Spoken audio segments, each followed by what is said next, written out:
Olá, meus irmãos, alunos do ITR, do Polo do Exu. Nós vamos para mais uma aula do nosso módulo de Teologia da Reforma. Chegamos então ao terceiro módulo, Nós já vimos o Sola Gratia, Sola Fide na última aula, além das questões introdutórias que nós trabalhamos na primeira aula. E agora nós estamos indo para a quarta aula e o terceiro Sola da Reforma, que é o Sola Scriptura. Então vamos acompanhar comigo no slide. Antes de mais nada, nós precisamos então lidar com as acusações contra o Sola Scriptura, esse que é talvez um dos mais importantes, os mais centrais solas da Reforma Protestante, talvez uma das verdades mais centrais que a Reforma ecoou durante ali o seu período, o período conhecido como Reforma Protestante. Talvez a verdade mais enfática, assim, mais falada e mais tratada tenha sido o papel central e o papel importante das escrituras em todo o movimento da Reforma Protestante e para a nossa vida cristã e para a necessidade que a igreja tinha na época de retornar os seus caminhos e as suas práticas às práticas da Escritura. Então, o sola Escritura, o somente a Escritura como regra de fé e prática para a vida da igreja, ela é central. Então, para isso, ao estudarmos então nessa aula o sola Escritura, nós precisamos voltar lá atrás, na primeira aula, e lembrar, nas questões introdutórias, aquilo que a gente falou sobre as acusações que se levantam contra a reforma protestante. Então, as acusações que se levantam contra a reforma protestante se levantam com muito mais força para o sola Escritura, porque as acusações mais recorrentes é de que o princípio do sola Escritura foi responsável por aquele pluralismo teológico ou hermenêutico que a gente tratou nas questões introdutórias. Então, a confusão que a gente vê interpretativa, uma confusão teológica de várias denominações, de várias tradições interpretativas, teria sido causado justamente pelo sola Escritura. E por que isso? Porque o sola Escritura, ele coloca a Escritura num lugar em que ela havia sido tirada. A Escritura como uma norma, como uma regra para a igreja, que normatiza a prática e a vida da igreja, a Escritura somente como regra de fé, a Escritura posteriormente, a partir de Lutero e outros reformadores, que traduziram a Escritura e colocaram na mão do povo, dizendo que não só o clero, não só o magistério da igreja, não só a liderança da igreja, mas o povo, o crente comum, o leigo poderia então ler as Escrituras e encontrar nela as verdades essenciais da fé. Então, ao ecoar isso, é aí que os acusadores então se levantam, afirmando que o sola Escritura foi responsável por um pluralismo teológico e hermenêutico e por essa confusão de interpretações. A pergunta que nós devemos fazer é: somente a Escritura, então, teria descartado a necessidade do esforço hermenêutico da teologia ou até mesmo da comunidade de fé com as suas tradições? Então, porque isso precisa ser levantado. Se nós então dizemos somente a Escritura, sem entender o que de fato o somente a Escritura significa, então nós vamos descartar o esforço hermenêutico, o esforço teológico, vamos descartar tudo aquilo que veio antes, os escritos dos próprios reformadores, dos pais da igreja. Então todo o esforço hermenêutico, os credos da história da igreja, que afirmaram ali a doutrina bíblica, se esforçaram por afirmar aquilo que de fato a Bíblia diz, aquilo que é verdade para a vida da igreja, aquilo que é verdade sobre Cristo, sobre o Evangelho. Então, se é somente a Bíblia, então eu só preciso da Bíblia, não preciso da comunidade de fé, não preciso das tradições, da tradição teológica, dos avanços hermenêutico, doutrinários, enfim.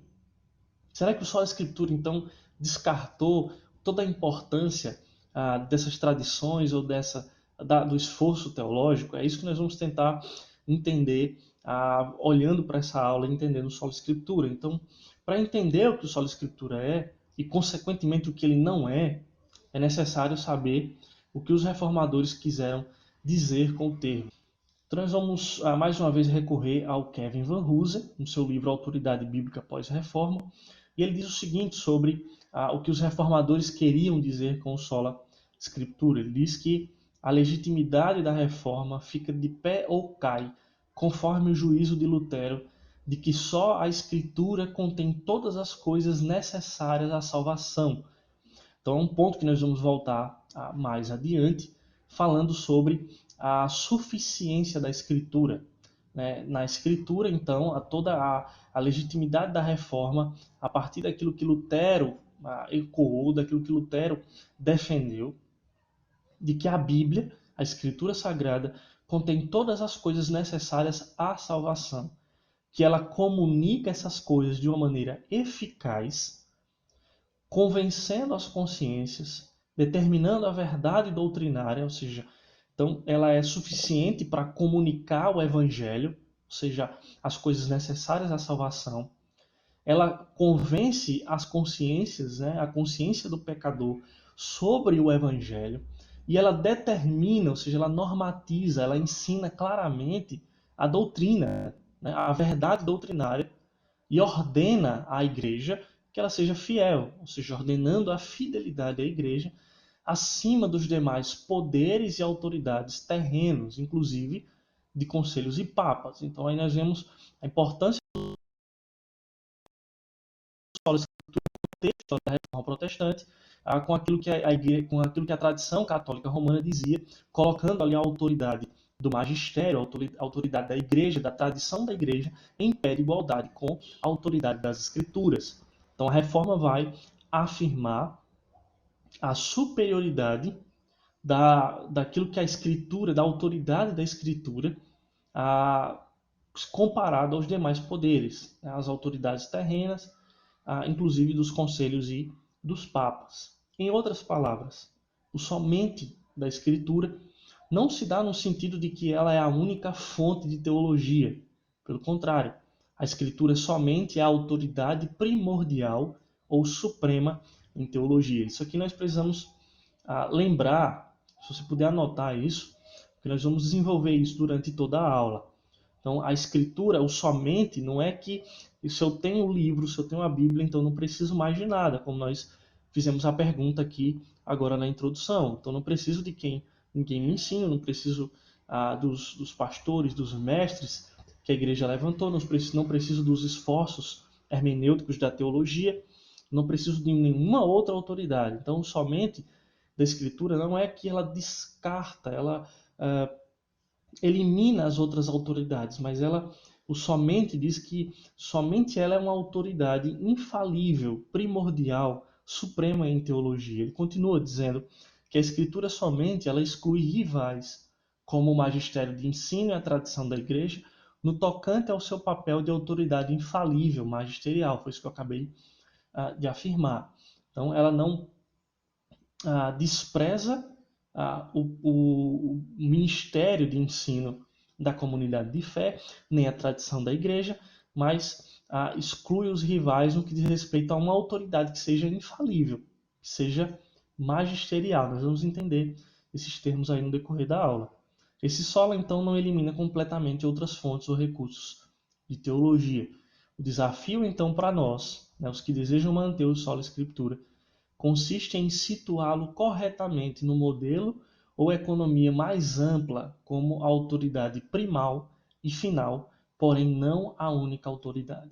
Então a Bíblia ela é a autoridade final, a autoridade primal, né, suprema de toda a teologia, mas não é a única autoridade, porque a própria Escritura, que é a vontade de Deus revelada para o seu povo, ela determina outras autoridades que estão então subordinadas à autoridade suprema da Escritura. Nós vamos ver isso mais adiante. Acompanhe. Quais as razões então para fundamentarmos no sola Scriptura? Com base na apostila de vocês podem acompanhar aí na apostila, o autor coloca 4 coisas, 4 razões para fundamentarmos no sola Scriptura. Nós vamos chamar isso de implicações do sola Scriptura, ou seja, ao afirmar o sola Scriptura, ao dizer e ao crer no sola Scriptura, as implicações são crer então nessas 4 coisas: na autoridade da Escritura, na clareza da Escritura, na suficiência das Escrituras e na finalidade da Escritura. Nós vamos ver cada uma dessas coisas agora separadamente. Primeiro, a primeira implicação de crer no só na Escritura é crer também na sua autoridade. Quando nós falamos no somente a Escritura como uma regra final, suprema de teologia, de fé e prática da igreja, nós, de fato, consequentemente, temos que assumir um pressuposto. O pressuposto ele precisa ser assumido. Qual é esse pressuposto? A Bíblia é a palavra de Deus. Ela é nossa única regra de fé e prática. Todos nós temos pressupostos. E quando nós falamos de pressupostos, nós temos que entender algo importante.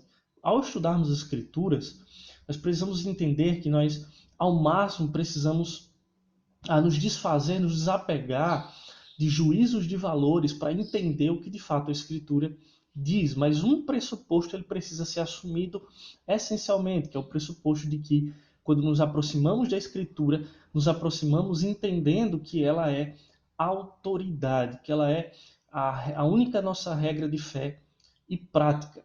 Ela é a palavra de Deus. Então, no decorrer da história, houve um debate sobre o que a Escritura, que a Bíblia é. Se ela é a palavra de Deus, se ela se torna a palavra de Deus, se ela contém a palavra de Deus. Esses termos foram levantados no decorrer da história e da teologia. Mas nós cremos, juntamente com a ortodoxia cristã bíblica, de que a Bíblia ela é a palavra de Deus. E ao afirmar isso, nós afirmamos a sua autoridade. E de onde vem a autoridade? A autoridade da Escritura vem do próprio Deus, do próprio autor. Se a Bíblia ela é a palavra de Deus, nós estamos entendendo que a autoridade da Escritura ela provém do próprio Deus, do seu autor. Se Deus ele é soberano, se Deus ele é infalível, se ele é a maior autoridade que nós temos, então a Bíblia, como palavra de Deus, ela é a nossa única regra de fé e prática. É aquilo que Deus deixa para orientar o seu povo como ele deve obedecê-lo e agradá-lo. Então, a autoridade da Escritura Sagrada, nós temos aí um trecho da Confissão de Fé de Westminster, no capítulo 1, no ponto 4, que diz assim: a autoridade da Escritura Sagrada, razão pela qual deve ser crida e obedecida, ela não depende do testemunho de qualquer homem ou igreja, mas depende somente de Deus, que é a mesma verdade e que é o seu autor.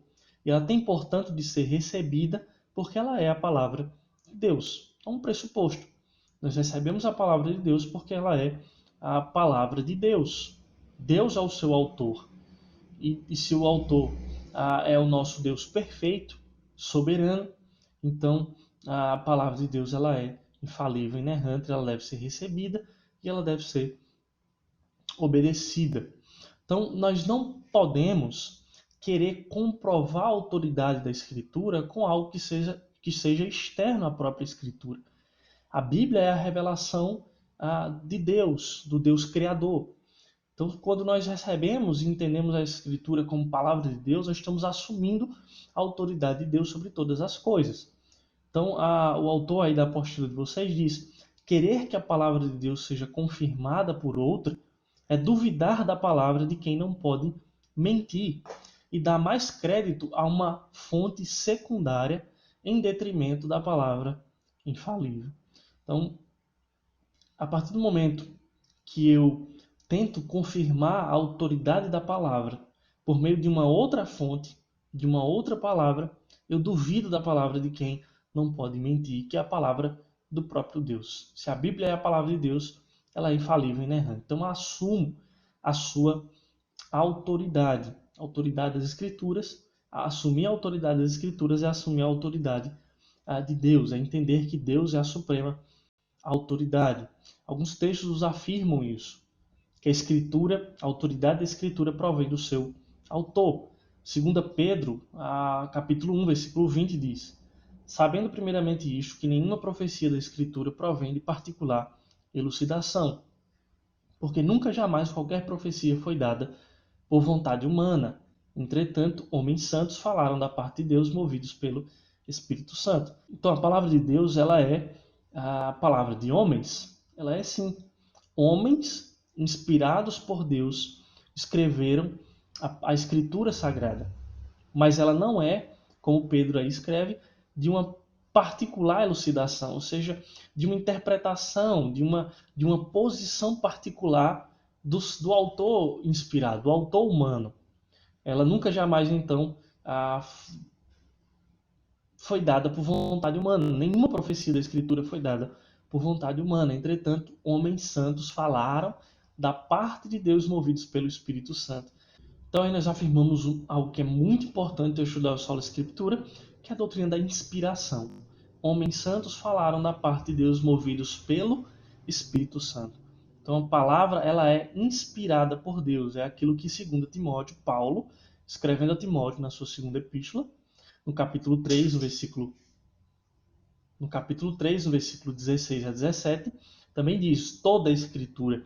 Aí é uma outra expressão do contexto ali da Reforma Protestante, que é oriundo justamente do sola Escritura, que é também o tota Escritura.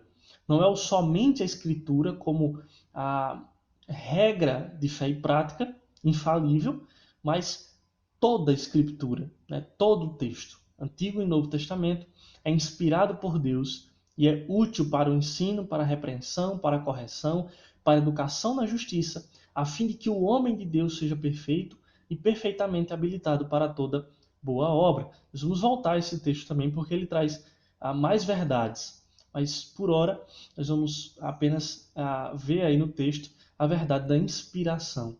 Toda a Escritura ela é inspirada por Deus e útil para todas essas coisas. Então, a Escritura ela é inspirada. Então, se ela é inspirada por Deus, ela é autoridade para nós, porque nós servimos o Deus que se revela nas Escrituras.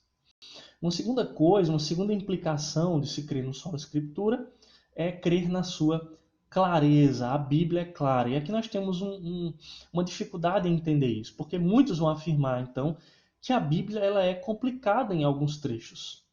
Então, como é que nós podemos afirmar a clareza da Escritura se há alguns trechos na Escritura que são complexos, que são difíceis de entender? E aí, nós precisamos então, como Pedro escreve na sua segunda carta, no capítulo 3:16, primeiramente confessar que há certas coisas difíceis de entender.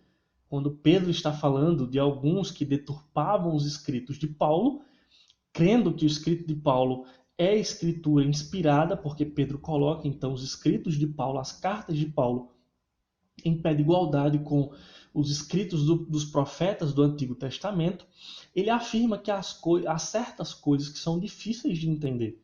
Então, de fato, pessoas que se aproximam de uma primeira vez das Escrituras, ou leitores iniciantes da Escritura Sagrada, e até nós que muitas vezes já estamos lendo a Escritura há tanto tempo, afirmamos e confessamos que há trechos da Escritura que são complexos de entender. Mas quando nós afirmamos a clareza da Escritura, nós afirmamos aquilo que os reformadores então queriam dizer com o sola Escritura, de que a Bíblia somente, a Bíblia, a palavra de Deus, ela expressa claramente aquilo que é essencial, ou seja, aquilo que Deus revelou e aquilo que Deus quer fazer com que o homem conheça está claro nas Escrituras. Então a grande mensagem central das Escrituras ela está clara. Mas aqui nós precisamos entender outras coisas, porque o ser humano ele é falho, é pecador. O homem natural, como a Escritura diz, ele não compreende as coisas do Espírito. Então, a Van Hooser afirma no seu livro 4 coisas para nós entendermos sobre a clareza da Escritura. Primeiro, o Espírito ilumina a nossa mente. Como Paulo fala lá em 1 Coríntios, o homem não pode entender as coisas do Espírito. O homem natural, o homem não regenerado, não entende as Escrituras Sagradas como revelação.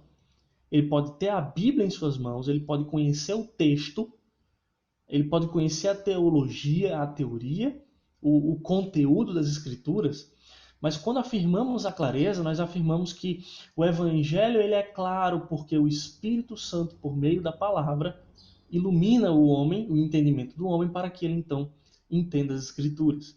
Então, primeiramente, é o Espírito Santo que esclarece a Escritura.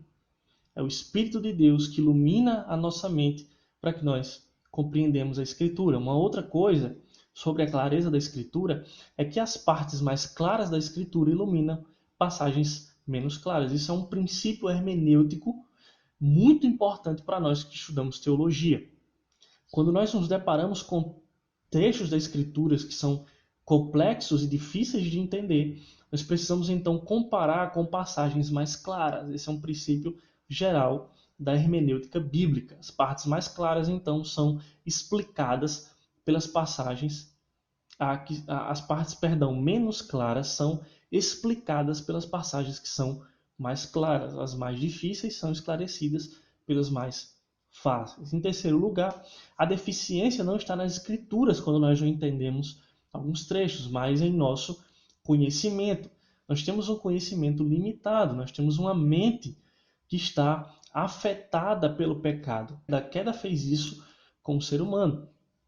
Então, quando nós não entendemos a Escritura, nós sabemos que o problema não está nas Escrituras, mas em nosso conhecimento que é limitado. Uma quarta coisa, então, é para que os que foram iluminados, é impossível não ver a luz do Evangelho brilhando em suas páginas. A Escritura, então, é a mensagem do Evangelho. Desde o início, o grande enredo da Escritura aponta para o Evangelho de Jesus Cristo, o Evangelho da graça e o Evangelho da salvação. Para esses, então, que foram iluminados pelo Espírito, ao ler as Escrituras, é impossível que eles não vejam a luz do Evangelho brilhando nas suas páginas. Quando afirmamos a clareza da Escritura, nós precisamos, então, afirmar e entender essas quatro coisas. A Confissão de Fé de Westminster, no capítulo 1, o ponto 7, sobre a clareza da Escritura, ela diz o seguinte: na Escritura não são todas as coisas igualmente claras em si. Então ela já começa afirmando que nem todas as coisas são claras na Escritura, nem do mesmo modo evidentes a todos. Contudo, as coisas que precisam ser obedecidas, cridas e observadas para a salvação, em um ou outro passo da Escritura, são tão claramente expostas e explicadas que não só os doutos, mas ainda os indoutos, no devido uso dos meios ordinários, podem alcançar uma suficiente compreensão dela. Então, essa é a clareza da Escritura. Quando nós afirmamos a clareza, nós entendemos que as coisas que precisam ser obedecidas, cridas e observadas para a salvação, em um ou outro passo da Escritura, são tão claramente expostas e explicadas que não só os doutos, aqueles que estudaram teologia academicamente falando, mas os simples, os indoutos, no devido uso dos meios ordinários, podem alcançar uma suficiente compreensão delas. Por isso, então, que a Reforma Protestante se esforça para colocar a palavra de Deus na mão das pessoas, porque entendem que as questões essenciais para a salvação elas podem ser claramente entendidas, compreendidas pelo povo.